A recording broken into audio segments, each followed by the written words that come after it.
We begin the show with a powerful show of solidarity. There's a long history of first ladies traveling the world to gin up support for foreign policy decisions or draw attention to humanitarian causes. Michelle Obama visited thousands of troops serving in Qatar back in 2015, and Melania Trump accompanied the former president during a holiday visit to Iraq back in 2018. But First Lady Jill Biden's surprise visit to Ukraine on Sunday was different. It marked the first solo trip by a First Lady into an active war zone since Laura Bush traveled to Afghanistan in 2008. During a 4-day trip to Eastern Europe, the First Lady met with Ukraine's First Lady, who had been in hiding since the early days of this war. They spent about half an hour together at a school turned into temporary housing in a meeting focused on the war's toll on children and the nation's humanitarian needs.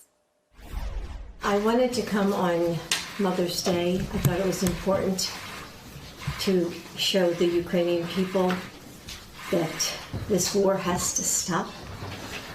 And this war has been brutal.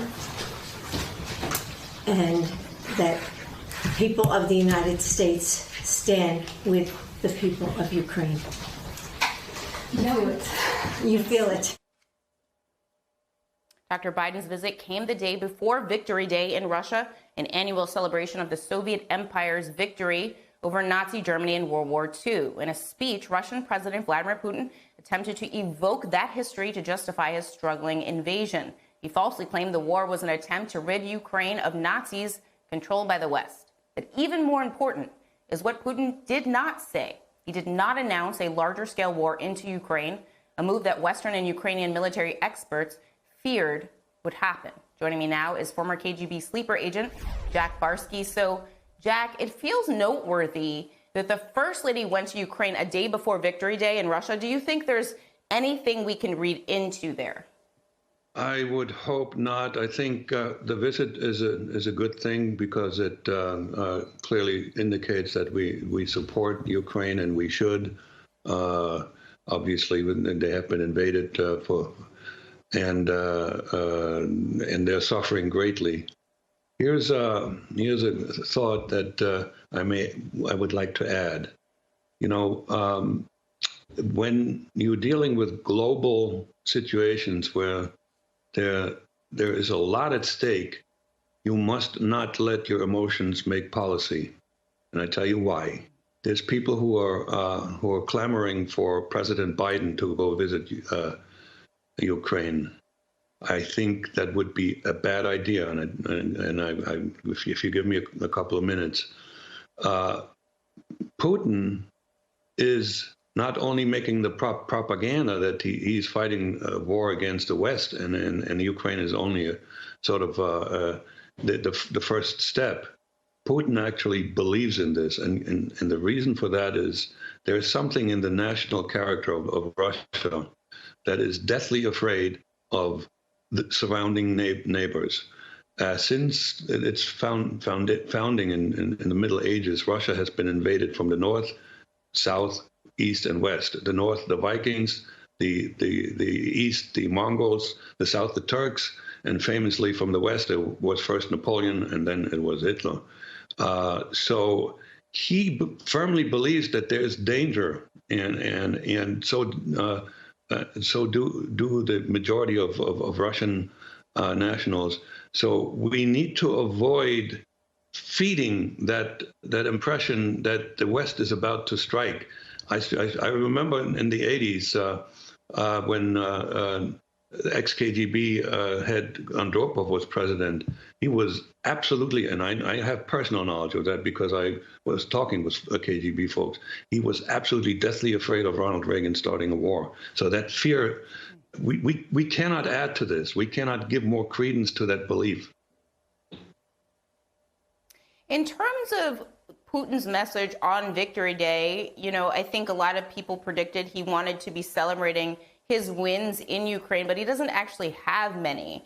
There was no mention of Mariupol, no mention of capturing any major cities, and no announcement of a broader invasion. Do you think Putin recognizes that he's losing? Well, I heard that his top general finally went all the way to where the action is. And this may well be the first time that Vladimir Putin got really, really good information as to what's going on. The whole speech was anticlimactic. One expected something, a big statement, and somehow declaration of victory. None of that happened. Also, no threats with regard to using nuclear weapons. So it was like it was nothing. What he did, it was very clever. He usurped the victory that the Soviet Union had over Nazi Germany for Russia, when in fact there were a lot of Ukrainians, for instance, fighting in the Soviet army.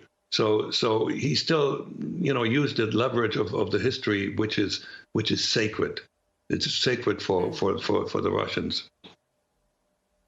So one of the big pieces of news that I honed in on today was that Russia was hacked. So Russian people using smart TVs reported seeing anti-war messages instead of their TV listings today. The message read, quote, "The blood of thousands of Ukrainians and hundreds of murdered children is on your hands. Authorities are lying. No to war." I mean, how long do you think Putin will be able to lie to the Russian people about this war? And is something like this effective? Does it break through? I'm afraid to say it may, to a little bit. It's a nice little achievement. But let me give you a juxtaposition between Hitler's Germany and Russia's and Putin's Russia. Hitler had exactly about 10 years to brainwash a nation that was highly educated, possibly the most advanced nation at that time in the world. And when the Allies took over and occupied Germany, it took forever and massive efforts to get the Nazi thinking out of the German brains. Vladimir Putin had 22 years. The conclusion is obvious. Whatever you have been told for a long period of time, and I was myself, quote unquote, a victim of communist propaganda, which I believed for a long time. And so whatever you learn to believe in, you don't want that belief upset because, this is intellectual dissonance and people don't want to hear something that they believed in for a long time to be wrong. So I don't think this is going to go anywhere with regard to the Russian people, eventually going out in the streets and demonstrating. They believe the lies. You mentioned that it took 10 years to brainwash in Germany, 22 years Putin's been in power. So do we try? I mean, obviously you don't want a whole population to believe things that are not factually accurate. So where do we start unbrainwashing? Not from the outside. Absolutely not. So and you see the denazification happened under occupation in Germany, and it was still a difficult task. I'm not saying not to try. You'll win a few people over, but the majority of Russians will not be disabused of the notion that Putin is fighting a just war. Jack Barsky, it's always good to have you. I appreciate your analysis. It's really helpful. Thank you again. My Please pleasure. Stay safe. Take care.